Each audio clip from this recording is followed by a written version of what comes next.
Nah, data busuk pinjol, data pinjaman online teman-teman katanya bisa dihapus dan teman-teman akan otomatis lunas.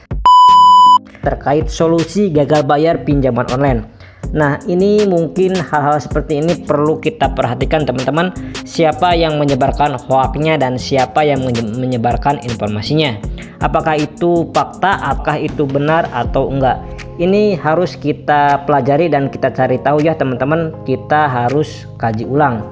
Nah, ketika ada seseorang oknum yang ingin mengambil keuntungan dari para orang-orang yang gagal bayar dan telat bayar seperti ini, maka dia akan memanfaatkan momen-momen seperti ini teman-teman, dengan menjadikan sebagai sebuah bisnis di mana kata-katanya dia bisa itu menghapus semua data pinjol.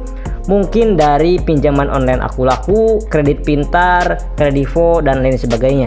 Jadi hutangnya itu otomatis lunas dengan membayar tagihan ya teman-teman, sebesar kurang lebih sekitar yang saya dapatkan informasi sebesar 250.000 ya teman-teman.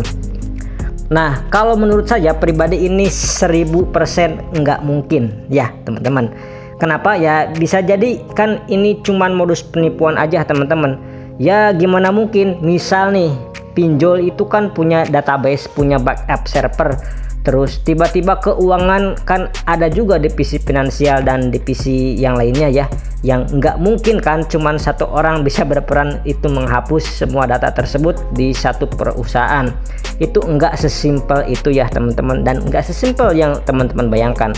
Nah, orang ini katanya mungkin IT-nya ya teman-teman yang bisa menghapus data. Jadi nggak mungkin dong, itu kan urusannya sama duit ya teman-teman. Misal begini ya teman-teman, itu uang sudah cair, teman-teman itu bisa menghapus database server di pinjolnya. Itu apakah bisa menghapus rekening koran ataupun ya istilahnya catatan historis mutasi dari rekening perusahaan? Itu kan nggak mungkin teman-teman. Jadi kebanyakan orang-orang seperti ini itu adalah orang-orang yang memang sengaja dimanfaatkan kepanikan, memberikan penawaran solusi yang katanya itu benar-benar menjadi sebuah solusi banget. Ya, ujung-ujungnya teman-teman itu adalah penipuan. Jadi untuk teman-teman yang mendengar informasi seperti ini harus berhati-hati ketika mendapatkan tawaran hapus data pinjol seperti ini. Karena logikanya simpel ya teman-teman. Kalau dia saja bisa menghapus data pinjol seperti ini, kenapa dia itu enggak mengajukan pinjol aja sebanyak-banyaknya teman-teman, lalu dia hapus sendiri datanya? Ya seperti itu ya. Itu adalah pertanyaan mendasar terkait hapus data pinjol.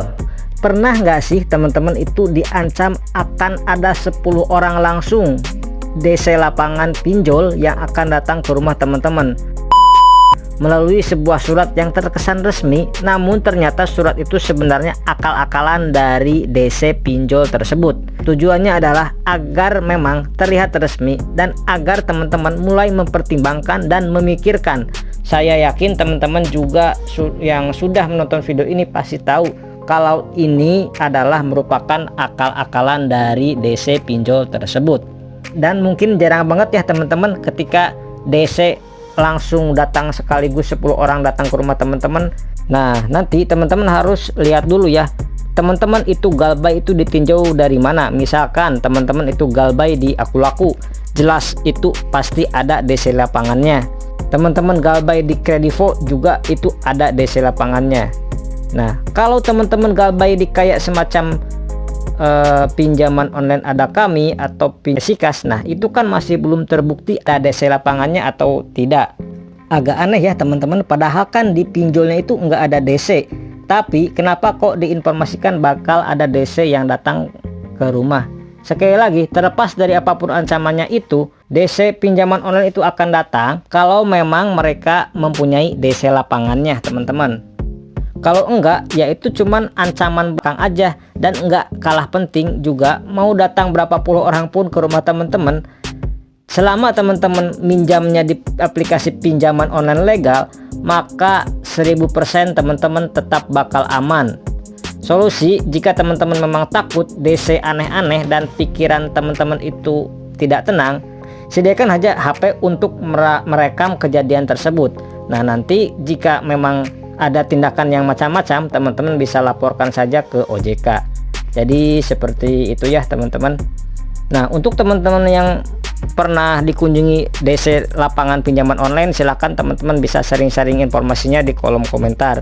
Dimana di sini diberitahukan bahwa ada indikasi 6 aplikasi pinjaman online legal yang akan menyusul bangkrut teman-teman.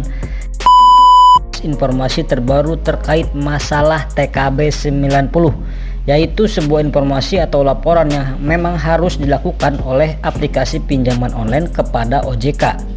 Nah, jadi ibaratnya seperti ini ya teman-teman, TKB 90 ini dalam waktu 90 hari terakhir, berapa persen kira-kira orang yang melakukan pinjaman atau proses pencairan pinjaman yang sudah dikembalikan selama dalam kurun waktu 90 hari tadi ya. Dan itu sering kan kita lihat di aplikasi pinjaman online itu ada tulisan TKB atau T90 itu berapa persen. Nah, itu maksudnya ya, ini ada 6 aplikasi pinjol itu di bawah 80%, karena rata-rata banyak yang 100% ataupun 90% ke atas. Ini termasuk indikasi aplikasi-aplikasi yang bisa dalam tanda kutip banyak yang galbay. Oke, langsung saja ya teman-teman. Aplikasi yang pertama yaitu ada aplikasi fintech, itu TKB-nya itu sebesar 33,73%. Nah, yang kedua ada aplikasi Trust IQ yang TKB-nya itu sebesar 70,13%. Selanjutnya yang ketiga ada Tani Fund sebesar 36,07%. Selanjutnya yang keempat ada eGrow sebesar 72,04%. Selanjutnya yang kelima ada aplikasi pinjaman online Danafix sebesar 75%. Dan yang terakhir yang keenam ada aplikasi pinjaman online Samir sebesar 68,58%. Nah, untuk teman-teman yang saat ini sedang gagal bayar atau telat bayar di aplikasi pinjaman online yang tadi, silakan teman-teman bisa sharing-sharing informasinya di kolom komentar. Mungkin cukup sekian dulu di video kali ini. Mohon maaf bila ada salah-salah kata. Saya pamit. Wassalamualaikum warahmatullahi wabarakatuh.